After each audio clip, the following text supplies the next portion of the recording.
disease because there's so many more people and they're so on top of each other, not literally but figuratively. Mm-hmm. So eventually it will get everywhere. Eventually, that's the thing. You can't say it's this type of virus or from there, from that place, because with viruses know no name and they know no people, right? They just said, you're alive, I need you, I'm going to jump on you. I could care less about the impacts because their whole thing in life is to invade a host and replicate. And so they could care less about where they come from, and they're really good at living, and they're really good at spreading. And they could care less who they do that to. They just duplicate with their hosts. Yep. They need us. We don't need them, obviously. Yeah. So they cannot live without us, but they evolved to kind of like be in a pause state where they can live without us.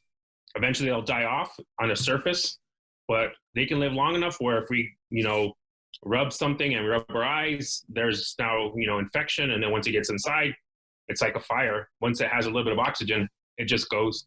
And then once it goes, you can't contain it anymore. Mm-hmm. And everybody's been talking about the curve, trying to flatten the curve. Can you explain what social distancing is doing to help flatten the curve?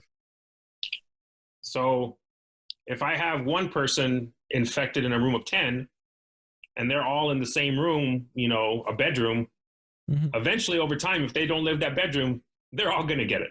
Yeah. And if they all get it and there's only one doctor or one ventilator or one person with knowledgeable, if that person gets sick too, then everybody's in trouble. Mm-hmm. So eventually, if you're around a person who's infected, you're going to be exposed. And eventually over time, you will become infected. It's just statistical analysis. You can't avoid it.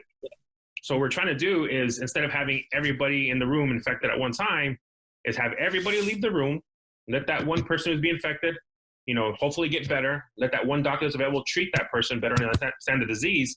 So when we do that, then not everybody is sick at one time and we're overwhelming that one doctor and that one system. Mm-hmm. So by social distancing, it's just taking everybody out of the room, putting them away from each other so that we know we're not passing around the disease over and over and over again.